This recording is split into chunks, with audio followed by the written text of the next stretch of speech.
돌아오더라. 돌아오더라. 두 번째, 머물러 있으라. 머물러 있으라. 23절이죠. 머물러 있으라. 세 번째 26절 끝에 그리스도인이라 일컬음을 받게 되었다. 자, 한번 따라합니다. 돌아오더라. 머물러 있으라. 그리스도인이라. 오전 시간에 무명의 구브로와 구레네 사람들, 일반 이름도 없는 사람들이 이 놀라운 초대교회의 안디옥 교회를 세우는 주역이 되었다고 말씀을 전했습니다. 이들은 편견을 깼습니다.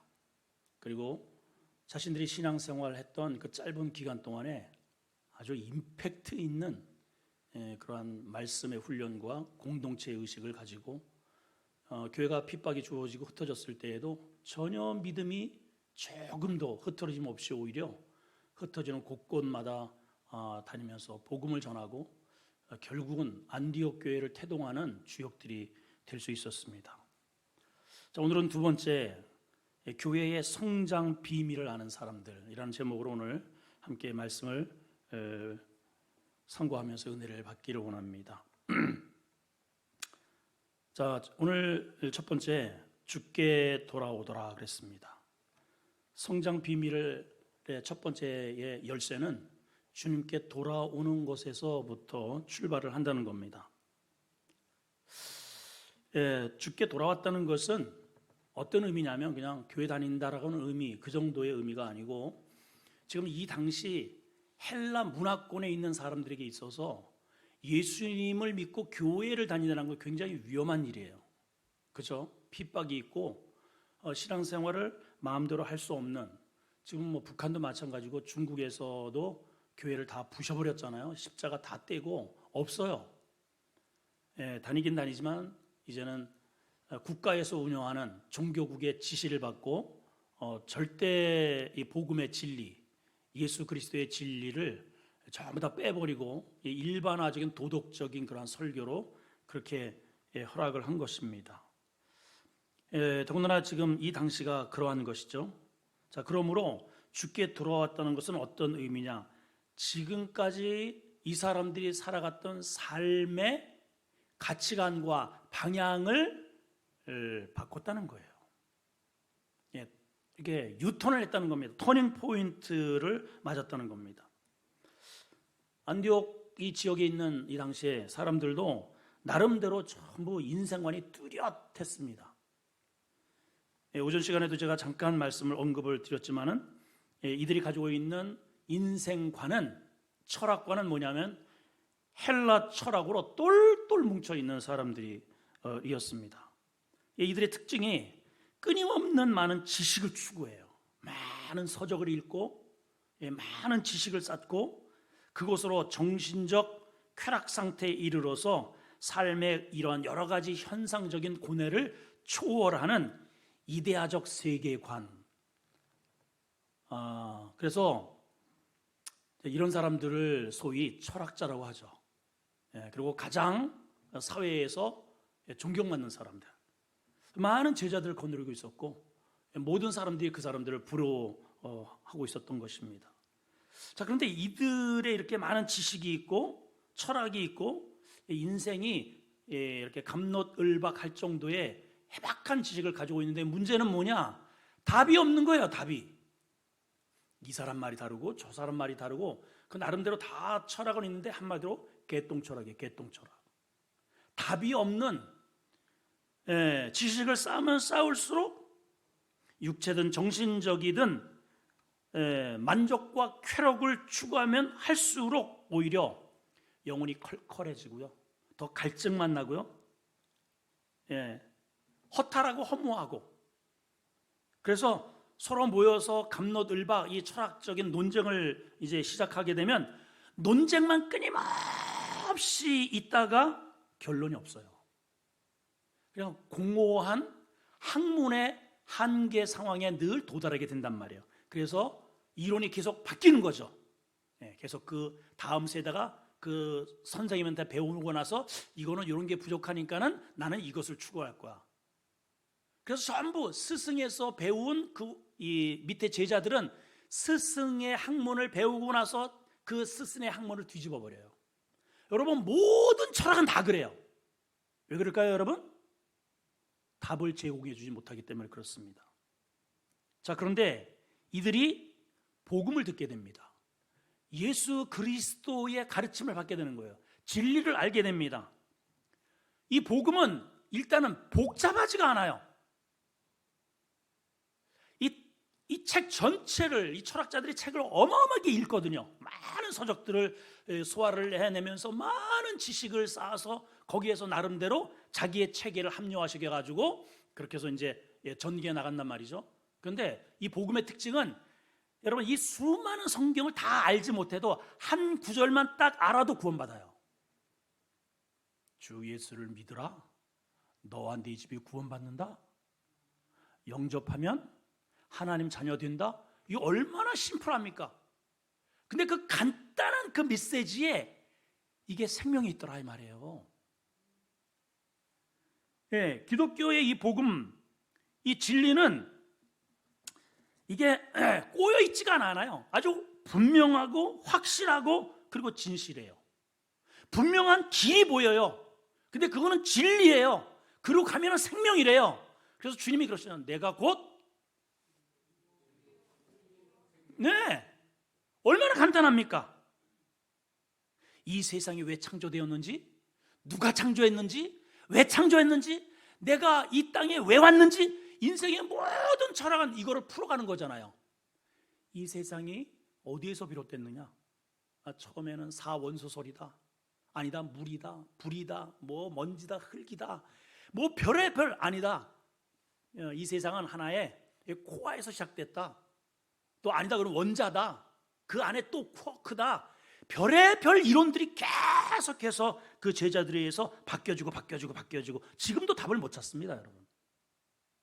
지금의 진리는 뭐예요? 실용이에요. 나에게 유익이 되면 그거는 진리가 되는 겁니다. 언젠가는 또 바뀌겠죠. 근데 기독교의 진리는 영원부터 영원까지 똑같아. 하나님의 말씀이 진리예요. 그 말씀으로 세상이 만들어졌고, 그 말씀으로 지금도 다스리시고, 그 말씀으로 운행하시고, 그 말씀으로 이 세상을 끝나게 되어 있어요. 얼마나 간단합니까? 근데 이게 진짜란 말이에요. 이게 인생이 왜 고뇌에 빠지는지, 왜 힘든지, 왜 병이, 생로병사가 왜 이루어지는지, 죽은 다음에 또 어떻게 되는지, 어디로 가는지, 이게 분명하다 이 말이에요. 분명해. 그러니까 그 헬라 철학에 그냥 쩌들어 있던 사람들이 복음을 딱 듣고 보니까 이거는 너무 쉬우면서도 이게 진리란 말이죠. 분명한 거예요. 이 모든 천함, 이게 다 공통점이 있어요. 여러 차례 제가 그런 비유를 좀 드는데, 오래된 그림도요, 아무리 오래됐어도 누가 그렸는지를 전문가들은 금방 알아봐요. 왜냐? 그 사람의 그림 그리는 뭐가 있다고요? 특징이 있기 때문에 그래요. 그거는 절대로 바꿔지지가 않아요. 그 사람은 항상 그러한 기풍이 있단 말이에요. 그런 기풍이 있어요. 그래서 그거를 면밀히 조사해 보면 이게 누구의 그림인지가 그대로 드러난단 말이에요.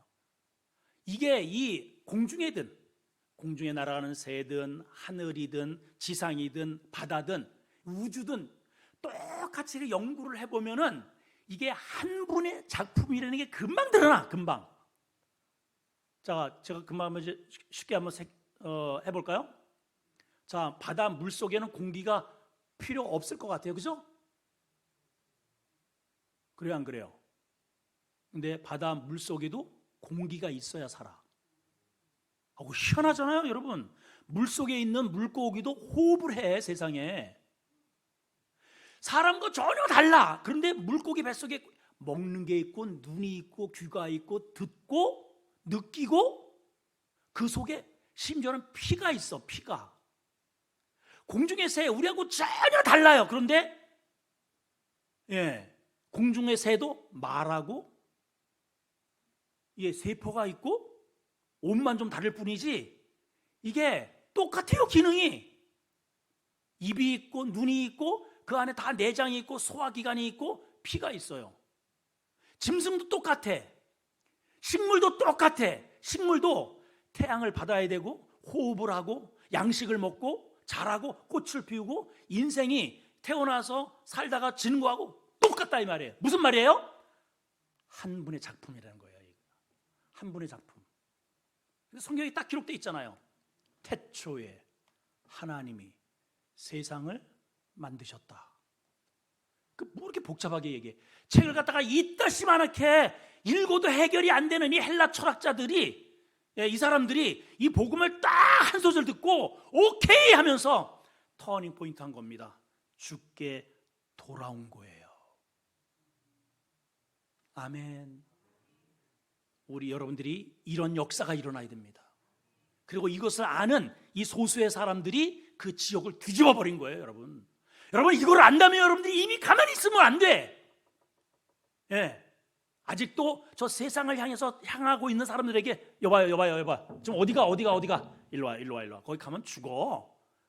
그거 쓸데없는 시간만 낭비. 그 아무리 연구해도 거기에 답이 없어요. 내가 답을 알려줄게요. 일로 와요 하고 교회로 끌고 와야 됩니다.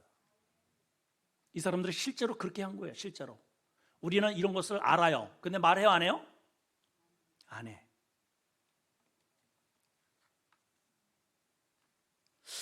참 이상하죠? 오늘 이제 이 말씀을 우리가 추구해 가니까 정말 그렇구나. 내가 이게 두들려야 되는구나. 이게 전해야 되는구나. 알려야 되는구나. 이것을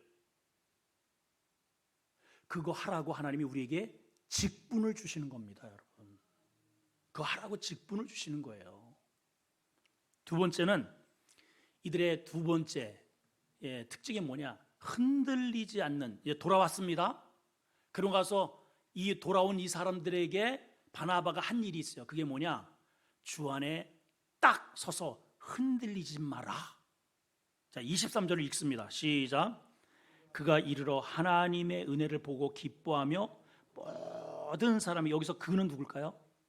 바나바입니다. 바나바가 이렇게 하나님께서 놀라운 은혜, 주께로 막 돌아오는 것들을 보고, 그 은혜예요, 은혜. 그래서 보고 기뻐한 것으로 끝나지 않고 뭐라고 했냐면은 모든 사람들에게 굳건한 마음으로 주와 함께 머물러 있어라, 이렇게 권면을 했다 이 말입니다. 자, 왜 그러느냐? 자, 우선 복음을 듣고 이렇게 쇼킹을 받았어요. 야, 우리가 지금 가고 있는 길이 이게 허구로구나. 이게 진리가 아니로구나. 그래서 복음을 듣고 이렇게 몰려 들어온 겁니다. 자, 그런데 오기는 왔는데 이 교회 안에도, 이 공동체 안에도 뭔가 완전하지 않는 것들이 있어요. 이 안에도 갈등이 있고 아픔이 있고 미련이, 세상에 대한 미련이 있고 믿는 자, 믿음이 있는 자와 없는 자 간에 생각의 차이가 있고 문화적 차이가 있고 사회적 차이가 있고 신앙의 차이가 있고 이런 것들은 서로 아파하고 똑같아 사는 게. 교회는 다를까 하고선 왔는데 웬걸? 나보다 못해. 이래서 믿음이 이제 뿌리채 흔들리기 시작하는 겁니다. 에이, 교회 와도 뭐 소용없구나. 아니, 그런 것들은 나도 용서를 하겠다. 나도. 그런데 뭘 그런 걸 가지고 저렇게 삐지고 있나? 이게 초신자들이 와가지고 먼저 있는 사람들을 보니까는 똑같은 거예요. 뭐 변한 게 한 개도 없어. 에이 하면서 돌아가려고 할 때 바나바가 잠깐 내 말 좀 들어봐. 여러분, 우리 교회의 그러한 모습들은 당신들이나 우리나 똑같습니다. 그런 거 보지 마시고 굳건한 마음으로 주님께 붙어 계세요. 어디에 붙어 있으라고요? 교회 제도에 붙어 있지 말고, 뭐 여기는 프로그램이 좋으니까 붙어 있지 말고, 교회가 잘 지었기 때문에 그러니까 좋으니까 목사 보고 붙어 있지 말고 어디에 붙어 있으라고요? 주께 붙어 있으라는 거. 주께 붙어 있으라.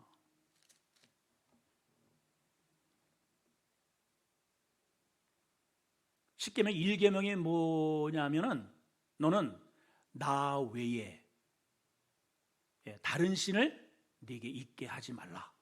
이게 1계명이에요. 1계명. 제일 첫 번째, 하나님께서 우리 인류에게 하나님을 잘 믿는 그 첫 번째 계명이 뭐냐면은 나 외에 다른 신을 내게 있게 하지 말라.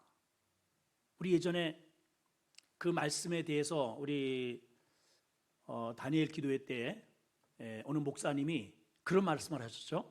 그거를 해석을 어떻게 하냐면은 야야, 기억나세요? 야야, 제 1계명에 대해서 설명입니다. 너와 나 사이에 내 앞에 너는 내 앞에 나 외에 다른 신을, 다른 것들을 있게 하지 마. 내 앞에 나만 보이게 해. 이렇게 설명을 하시더라고요. 내 앞에 나만 있게 해. 이게 제 1계명이에요. 다른 거 바라보지 말라는 거죠. 나 하나로 만족해. 내가 너의 요구를 충분히 들어주고도 남을 만한 그러한 존재야 내가. 아멘들 안 하신다. 뭐 다른 게 필요합니까? 예, 그 하나님이면요 남아요. 과분해요. 그 하나님을 모르니까 하나님 잠깐만요. 하나님 말고요. 저는 또 다른 게 좀 필요합니다. 그리고 잠깐만 여기다가 하나님 말고 거기 이렇게 한 개, 두 개 이렇게 쌓는 이게 우상이라는 거예요. 이게 하나님을 섬김에 있어서 첫 번째의 계명은 그 하나님 말고 다른 것들을 내 앞에 두지 말라는 거죠. 그게 이거예요. 굳게 다른 것에 자꾸만 이렇게 저렇게 이런 것 때문에 흔들리지 말고, 사람 말 때문에 흔들리지 말고, 제도 때문에 흔들리지 말고, 뭐 때문에요? 오직 굳건한 마음으로. 이 굳건한 마음이라는 것은 움직이지 않는 고정된 이런 거예요. 딱 고정된 마음으로 주님께, 옛날에는, 지금은 머물러 있으라, 옛날 성경은 붙어 있으라 그랬어요. 안디옥 교회의 성장 비결이 그거예요. 그렇게 혼란하고 핍박을 당하고 사람들이 이런저런 뭐 수많은 여론들이 있어도 움직이질 않아요. 그 말을 딱 붙잡고 주님께 딱 들러붙어 있는 거예요. 네. 우리 아름다운 교회 성도들이 그랬으면 좋겠습니다. 이런저런 여론몰이에 휩싸일 것 없고, 하나님의 말씀 우리가 예배를 드리면 모이면 기도하고 서로 교제하고 말씀을 서로 나누고, 그죠? 흩어지면 전도하고, 딱 죽게 붙어 있고, 이러면 왜 하나님께서 은혜를 안 주시고 부흥을 안 주시겠어요? 부흥이 안 되는 게 이상한 거죠. 이상한 겁니다. 마지막 세 번째는요, 배우기입니다. 배우기. 자, 이것을 통해서 26절이 튀어나온 거예요. 이거는 결과죠. 26절. 자, 우선 25절을 보겠습니다. 25절 시작. 바나바가 사울을 찾으러 다소에 갔다. 바나바는 지금 안디옥 교회의 목회자죠. 사울은, 사울의 이제 행보를 보게 되면 다메섹 도상에서 예수님 그 빛으로부터 성령의 조명을 통해서 꼬꾸라져 버립니다. 사울아, 사울아, 누구세요? 네가 핍박하는 예수야. 그대로 엎어져 가지고 아나니아에게 거기에서 가가지고 안수를 받고 다시 이제 눈을 뜨고, 그리고 이제 예루살렘에 올라가서 선배님들 잠깐 만나고 나서 그리고 이제 고향으로 가 있는 거예요. 이 사람이 다소에. 그리고 이제 근신하면서 깊이 묵상하면서 말씀으로 준비하고 하나님이 부르심을 기다리고 있었던 것이죠. 아니나 다를까 그렇게 준비하고 기다렸더니 정확하게, 여러분, 준비하고 하나님의 말씀으로, 기도로, 성령으로 준비하면 어디 틀어박혀 있든지 하나님이 가서 찾아내셔요. 반드시 찾아내십니다. 우리 잘 알잖아요. 엘리 선지자가 사울 대신 차기에 왕을 세우는데 이세의 가정으로 가라는 거죠. 베들레헴에 있는 이세의 가정으로 가라. 그 중에 아들들이 여러 명인데 그 중에 네가 찾아서 기름을 붓고 와라. 그 아들들을 다 부릅니다. 그래가지고 이제 계속 기름을 부으려고 딱 쳐다들여오는데 너무 잘생긴 거예요. 기름을 부으려고 하는데 잠깐, 너의 왜 겉모습을 보고 자꾸만 부으려고 그래? 마음을 움직여. 나는 중심을 봐. 중심. 아니야. 엘리압도 아니고 여기 계속 두 번째 산마도 아니고 계속 오는데 계속 하나님은 아니래요. 다 지나갔어요. 없어요. 아니 분명히 이 가정에 차기 왕감이 있는데 또 아들 없냐? 그랬더니 그제서야 아버지가 극적하면서 얘 있긴 있는데 걔는 설마요. 그 녀석이 무슨 차기 왕 말도 안 되는데 있긴 있어요. 저쪽에 지금 그게 뭐하냐? 들판에서 지금 양 키워요. 아마 바빠서 오지도 못할 겁니다. 일단 데려와라. 그러니까 그 당시까지 다윗은 뭐 했다는 거예요? 제외된 거예요. 완전히 아주 철저하게 왕감이 아니라는 거예요. 사람은 그렇게 생각할 수 있단 말이에요. 사람은 달려옵니다.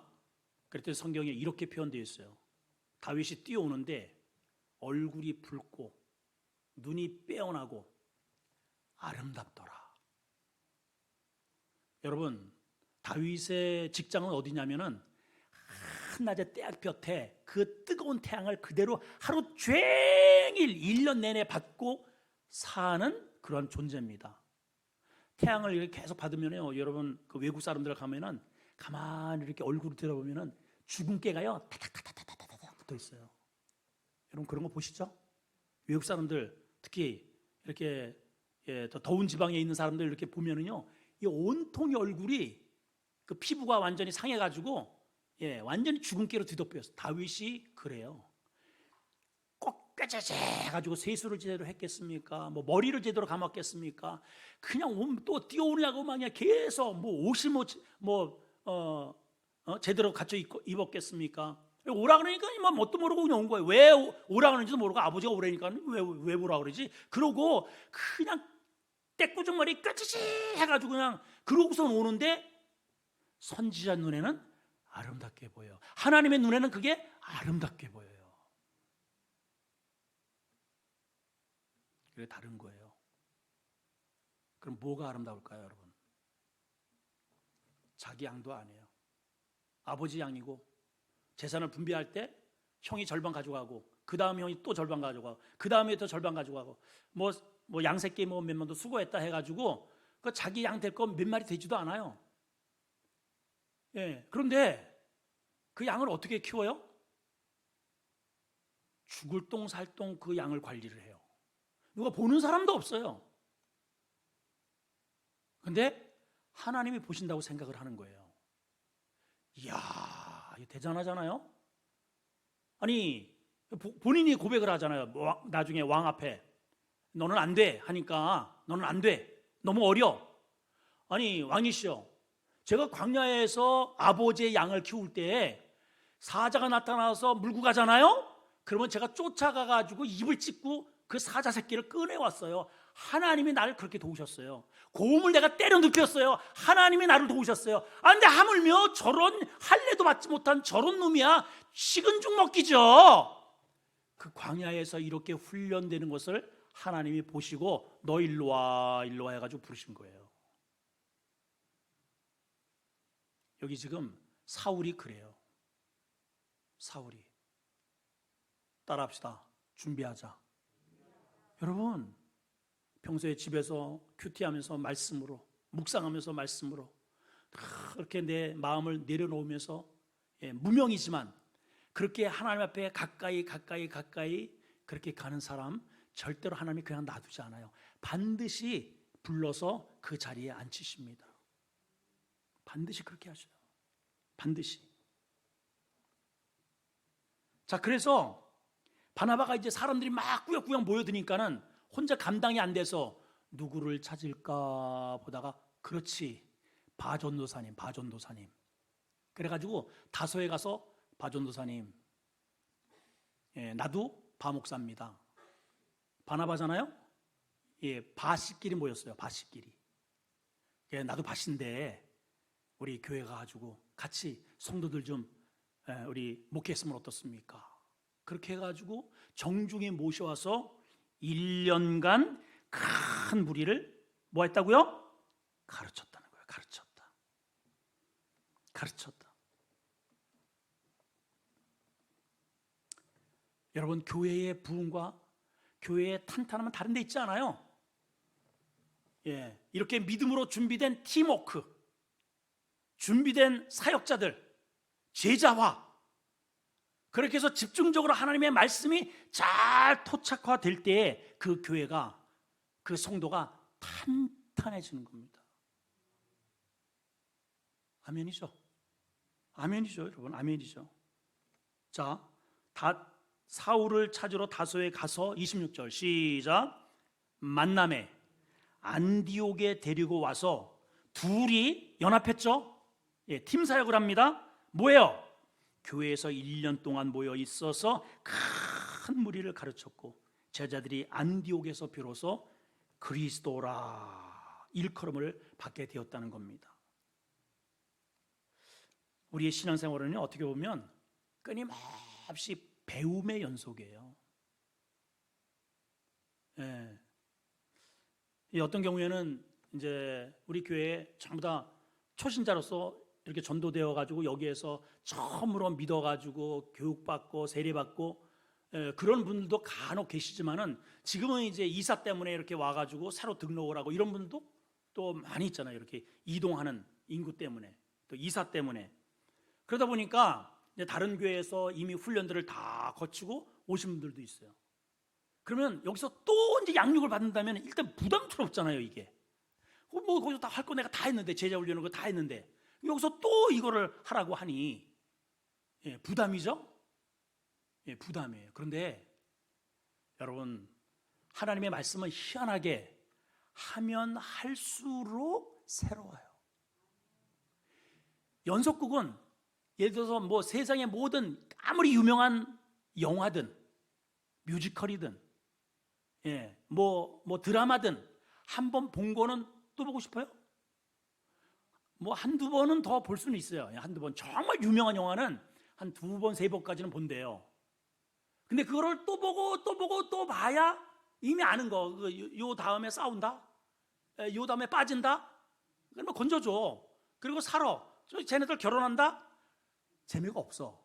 뻔한 스토리에 뭐 감명되는 게 없어요. 이미 그때 다 울고 또 이미 짜릿해가지고 놀랄 거 다 저쪽에서 막 처음 보는 사람들 의학하는데 조금 쓰면은 놀랜다? 이렇게 나는 웃고 있어요. 전혀 감흥이 안 돼. 그런데 이상하게 하나님의 말씀은요, 배우면 배울수록 더 깊은 새로운 영적인 은혜가 도출이 돼요. 그거 참 희한해요.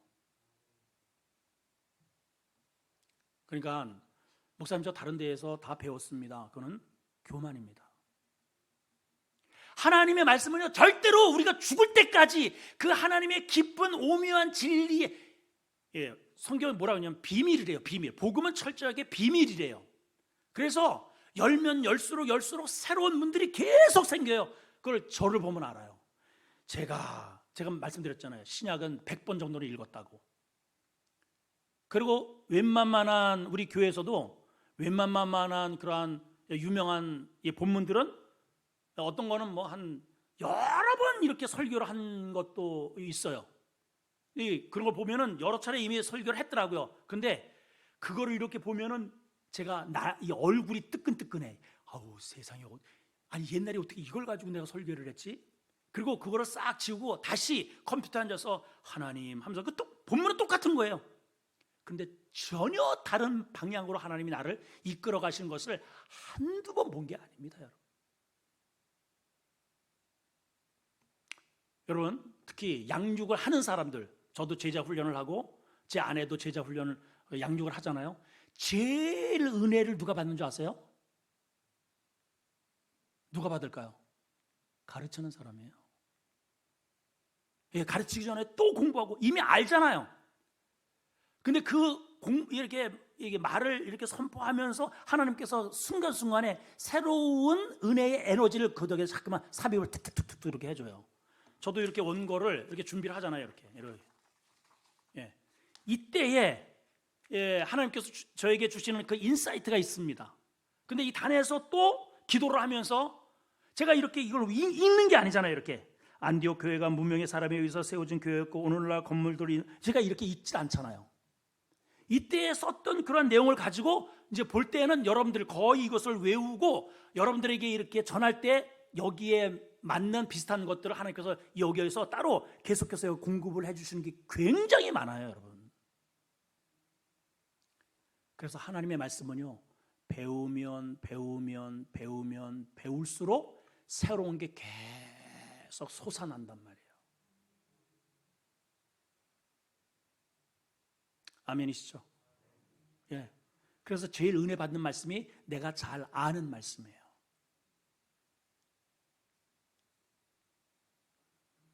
이들이 끊임없이 배우는 거예요. 끊임없이 배우고. 여러분, 결혼을 앞둔 친구에게 결혼 준비 잘 돼가? 이렇게 이제 질문한단 말이에요. 그러면은 뭐라고 대답을 하는 거지? 목사님, 정신없이 바빠요. 바쁘죠. 여러분, 결혼 준비 어디 준비할 게 한두 개예요? 그죠? 양가 상견례 해야죠. 예식장 마련해야죠. 식사 또 선택을 해야죠. 선물 준비해야죠. 웨딩드레스 해야지. 턱시도 해야지. 신부 화장, 주례장, 축가, 청첩장, 혼수품, 신혼여행 갈 때 입을 옷, 올 때 입을 옷, 여행할 때 입을 옷, 가서 신을 신발, 올 때 뭘 사올까?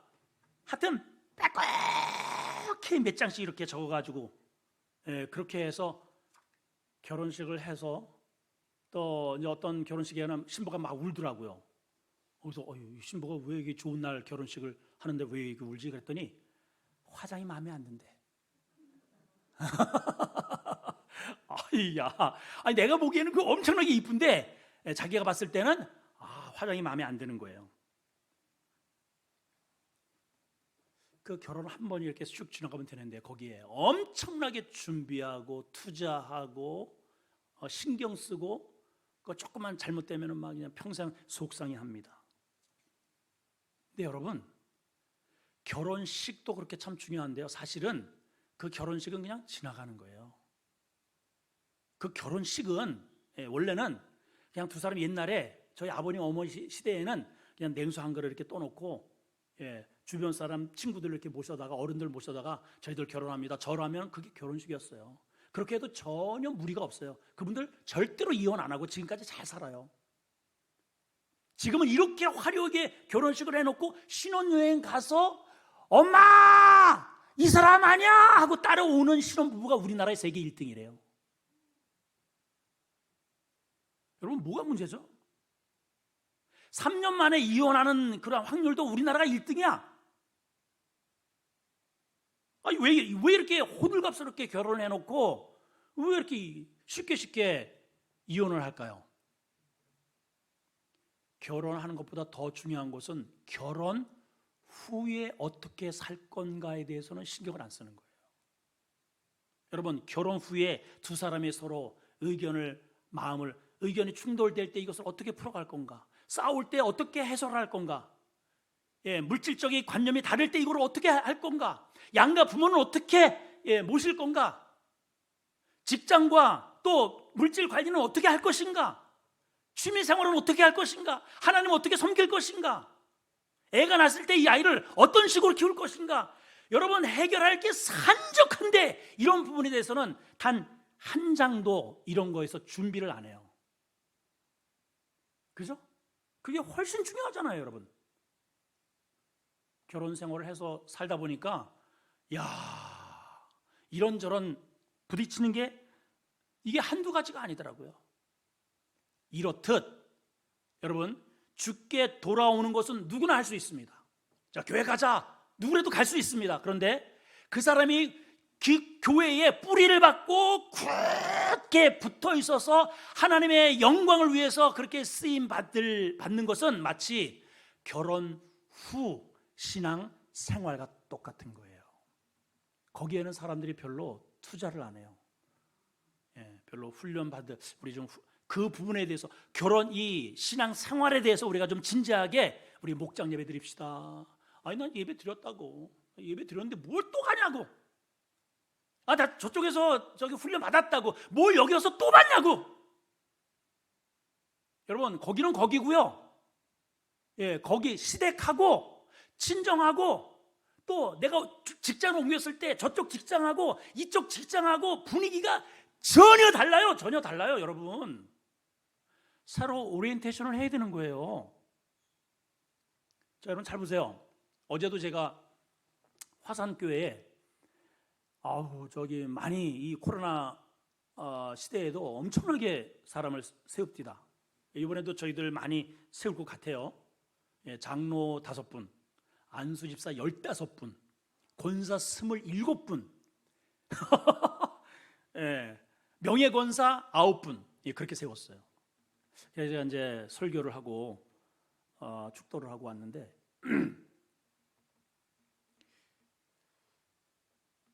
여러분 그 당시 그 인직을 받는 게 얼마나 영광스러웠습니까? 그죠? 예, 조각목이라고 하는 제목으로 제가 설교를 하고 왔습니다. 저 들판에 조각목이 저 들판에 있는 가시나무 같은 그런 나무가 그 조각목이 저도 이제 광야를 지나면서 이게 바로 시띠나무라고 하는 거예요. 시띠나무. 조각목이 시띠나무거든요. 예, 그게 성막 재료로 쓰였다. 그래가지고 이제 우리 신학생들이 전부 다 주르르 가지고 신기하잖아요. 거기서 막 이제 사진 찍고 그러는데 큰일 날 뻔했어요. 예, 그 얼마나 뜨거워요. 그래가지고 그 그늘이 있어가지고 그 나무 밑으로 쑥 들어가는데 밑에요.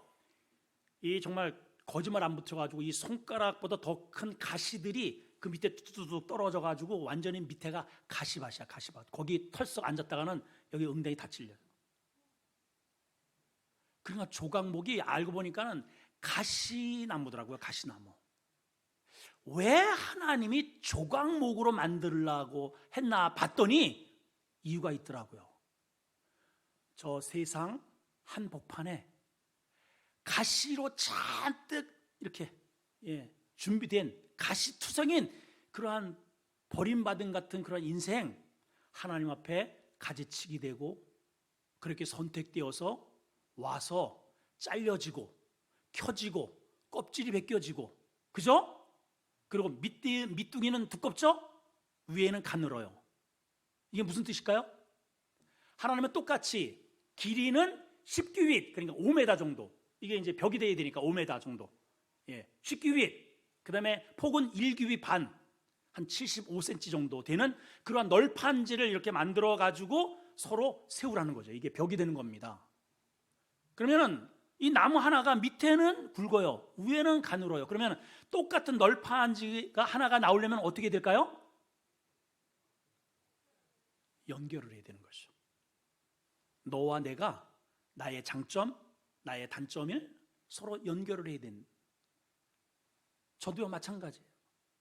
제가 뭐 다 잘합니까? 잘하는 것도 있지만은 형편없는 것도 많아요.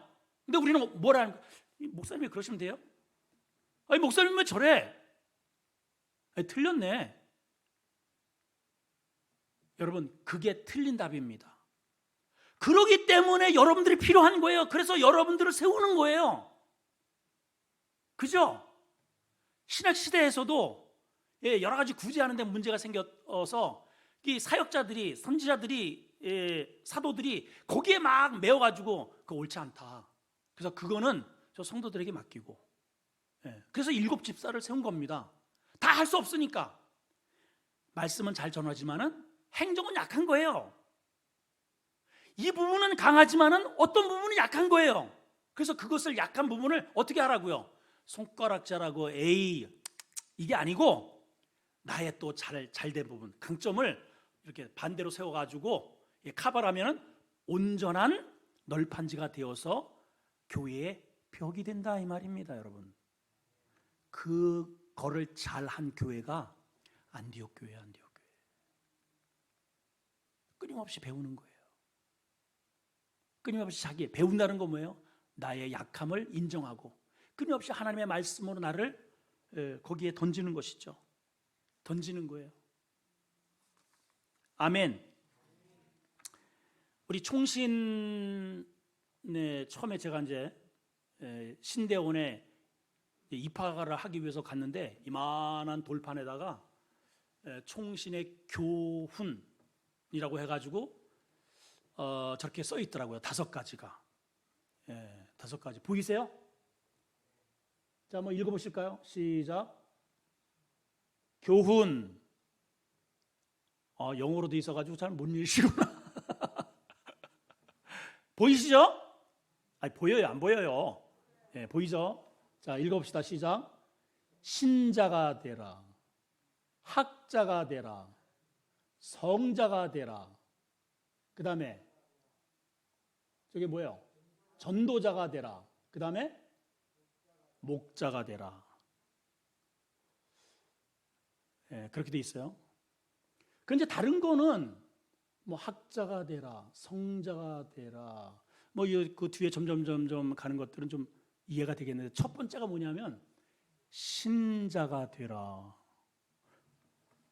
제가 조금 의아하더라고요. 제가요 그 신학 가기 전에 불덩어리였거든요. 한마디로 그냥 불덩어리. 그 별명이 오불덩어리. 그냥 훨훨 타버렸어요. 정말 아주 그냥. 아니 그렇게 뜨거운 마음으로 내가 왔는데 신자가 되라고? 좀 그렇더라고요.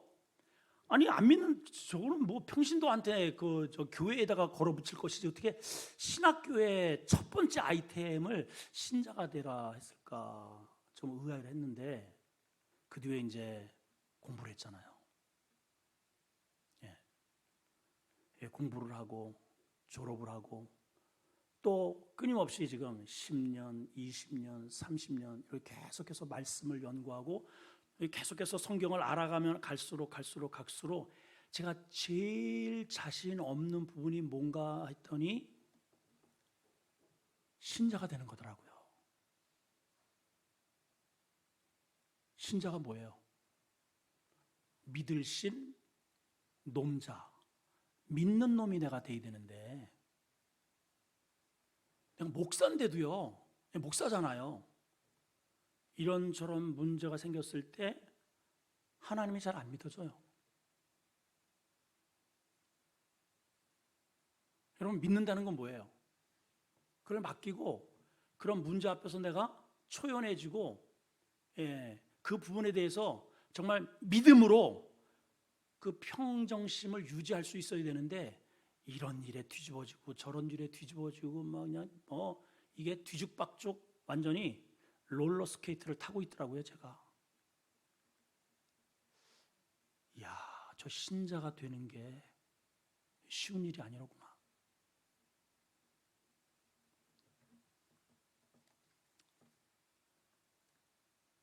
예수님께서 제자들을 부르시죠. 제자를 부르실 때 시몬에게도 마찬가지고 그 부르실 때의 조건을 뭐라고 하셨는지 우리 너무 잘 알죠.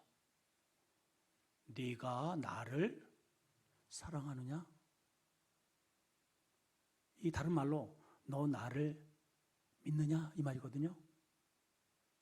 믿음이 가야 사랑을 하지. 그죠? 자, 뭐 여러 가지 요구를 할 수 있잖아요. 주님이 제자의 조건을 거는데 주님이 네가 나를 사랑하느냐? 다른 거 얼마든지 물어볼 수 있잖아요. 너 나를 따라올 만한 체력이 준비됐니? 목회를 하다 보니까요 정말 체력 싸움이더라고요. 체력 싸움. 새벽에 눈만 뜨면 또 설교 준비, 또 뭐 여러 가지 뭐 신방에다가 뭐 사방팔방 그걸 또 할 거는 계속 이게 완전히 체력 없으면 안 돼. 정말 체력이 중요하더라고요. 웬만한 목사님들 뻥뻥 나가 떨어진 이유가 체력이 없어서 그래요.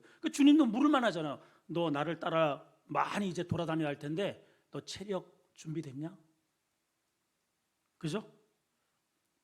너 돈 있냐? 선교할 때 많은 돈이 필요한데 돈 준비됐냐? 기술 있냐? 너 경험 많이 준비됐냐? 이런 거 한 개도 안 물어봐. 우리는 그런 거가 중요해요. 그죠? 경험 이런 거 경험해 봤습니까? 주일학교 경험이 있습니까? 청소년부 해봤습니까? 체력이 됩니까?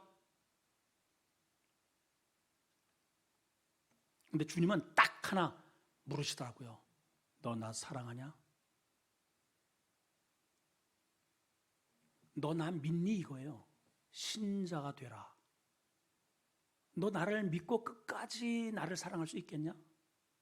근데 이게요 보통 어려운 게 아니더라고요. 그래서 우리는 끊임없이 배워야 되는 거예요. 네. 이렇게 배웠더니 어떤 결과가 주어지느냐? 여기 보세요. 비로소 그리스도인이라 일컬음을 받았다. 여기 그리스도인, 크리스티아노스라는 헬라어거든요. 예, 크리스티아노스, 그리스도인, 크리스찬이야, 크리스찬. 이게 어떤 뜻이냐? 좋은 의미에서 예수쟁이입니다. 말 그대로. 쟁이가 뭐예요? 전문가죠. 전문가. 예수 믿는 데의 전문가들, 저 사람들. 저 사람들은 예수에 속한 사람들. 저 사람들은 예수 따라다니는 사람들. 그게 자기들이 붙인 이름이 아니고 저 믿지 않는 세상 사람들이 당신들은 크리스찬이네요. 이제 보니까 예수님께 속한 사람들이군요. 최초로 그래서 이때부터 그리스도인이란 말이 생기게 되었다는 거예요. 세상 사람, 그 안디옥 주변에 있는 사람들이 이 교인들을 그렇게 인정을 해준 거예요. 자신들이 믿었던 그런 헬라 철학의 근간에서 벗어나서 저 사람들이 희한하네. 그러더니 이 사람들이 주께 굳건하게 붙어 있으라라고 하는 제자의 말에 따라서 끊임없이 배우고 자기를 비우고 하나님의 말씀으로 준비되고 기도하고 나눔을 통해서 그렇게 여기서도 기적이 있잖아요. 표적과 기사들이 어떤 기사입니까? 변화되잖아요. 하나님의 말씀을 오면은 그 성격이 변화되고 성품이 변화되고 삶이 변화되고 게을렀던 사람이 부지런하게 되고 하나님을 닮아갈 수밖에 없어요. 여러분 친구를 계속해서 하다면 이게 생각도 비슷해지고 사고도 비슷해지고 결국은 닮아가요. 닮아가는 거예요. 여러분 제자들하고 늘 붙어 있으니까 제자를 닮아가요. 예, 말씀으로 준비되고 사랑으로 준비되고 인내하게 되고. 그러니까 주변에서 교회에 다니는 저 사람들 우리와 다르네. 저 사람들은 그리스도인들이야. 이렇게 세상 사람들이 인정하는 안디옥 교회가 되었다는 겁니다. 우리 수원 아름다운 교회가 이렇게 되었으면 좋겠습니다. 이렇게 할렐루야. 예, 끊임없이 우리 자신들을 내려놓고 배움의 자리에 여러분 늘 사모하세요. 제가 말씀드렸잖아요. 목사님 저 그거 다 통과됐습니다. 예, 알아요 제가. 그러면 지난주에 설교 들었으니까 1년 쉬실래요? 한 주만. 저도요 이제 저 여름 때에 한 주 휴가를 갔다 오잖아요. 그 한 주 갔다 와도 그 다음 주에 제가 설교를 합니다. 근데 특별히 지난번 미국에 한 달을 제가 갔다가 왔잖아요. 예, 설교를 한 달간은 안 한 겁니다. 물론 거기 가가지고 이제 한 번 설교 우리 지혜네 교회에서 한 번 딱 설교를 하고 그리고 설교 안 했죠. 얼마나 좋은지 몰라. 진짜 정말 설교에서 벗어나니까 정말 모처럼만 이제 천국이 따로 없더라고요. 뭐 그냥 잠도 푹 자고 진짜 너무 좋아요. 그런데 그리고 한 달 만에 왔잖아요. 이 자리가 그렇게 낯설 수가 없어요. 막 버벅대더라고. 내가 그냥 막 이 등에서요 막 식은땀이 줄줄줄. 여러분 몰랐을 거야. 막 다 젖었어요. 다 젖었어요. 정말 한 주만 제가 이 단을 안 서도요 이 단이 그렇게 낯설을 수가 없어요. 그런 거예요. 여러분 한 번 설교 들었다고 한 번 훈련 받았다고 그게 수년을 가는 게 아닙니다. 일용할 양식인 거예요. 여러분 하루짜리예요. 하루짜리. 새벽에 말씀 듣고 하루 버티는 거예요. 그 다음날 또 받아야 돼요. 그 다음날 또 받아야 돼요. 아멘이죠? 예, 훈련 받으면 기회 되면 또 받아요. 또 받아요. 또 받고 받을 때마다 새롭고 받을 때마다 새로운 게 계속 나와서 결국은 그때마다 하나씩 한꺼번에 싹 죄가 떨어지지 않아요. 절대로. 아무리 은혜 받았다고 해서 그때 하나님 용서하옵소서 통회합니다. 그때 하나 떨어져 가는 거예요. 하나. 그 다음에 또 통회할 때 그때 하나. 평생 가도 아직도 떨어질 게 이 안에 남아있단 말이에요. 그래서 우리는 끊임없이 배우고 훈련받는 겁니다. 안디옥 교회의 저력은 그거였어요. 가르치고 훈련받고 훈련받은 대로 실천하고. 이번 직분자 투표 우리 많은 사람들이 지금 기도로부터 지금 출발하는데 참 감사해요. 좀 얼마나 감사한지 모릅니다. 제가 보니까 대부분의 우리 후보자들이 거의 지금 참여해서 열심으로 기도하고 있습니다. 이제 첫 발걸음을 이제 아장아장 띄워놓는 겁니다. 그리고 또 훈련 받아야 됩니다. 그리고 또 되었다고 해서 끝이 아니고 그리고 또 훈련 받아야 됩니다. 계속해서 나를 채찍질해야만 그래야 세상에 이러한 정욕들이 떨어져 나가고 하나님이 나에게 왜 직분을 주셨는지를 또 새롭게 각인할 수 있는 거예요. 그런 은혜가 있기를 축원합니다. 자, 하나님 은혜를 감사합니다. 안디교회 성장 비결에 관련된 말씀을 오늘 또 돌아보게 됩니다. 사람들이 당시의 시대적 사조 그리고 헬라 철학에 푹 젖어 있었던 사람들이 이 놀라운 새로운 복음의 비밀을 듣게 되었고 주님께로 돌아왔습니다. 철학이 바뀌었습니다. 하나님 삶의 방향 전환이 이루어졌습니다. 그리고 사도들은 그들에게 굳건한 마음으로 주님 앞에 흔들리지 말고 머물러 있으라, 붙어 있으라 권면하고 또 점점 사람들이 많아졌을 때 정말 신실한 준비된 사울, 바울을 초청해서 끊임없이 양육하고 또 훈련시켰습니다. 그랬더니 주변에서 저 사람들은 예수 믿는 사람들, 그리스도인들이라는 최초의 별명까지 생겼습니다. 우리 교회가 그렇게 되게 해 주시옵소서. 예수님의 이름으로 기도하옵나이다. 아멘.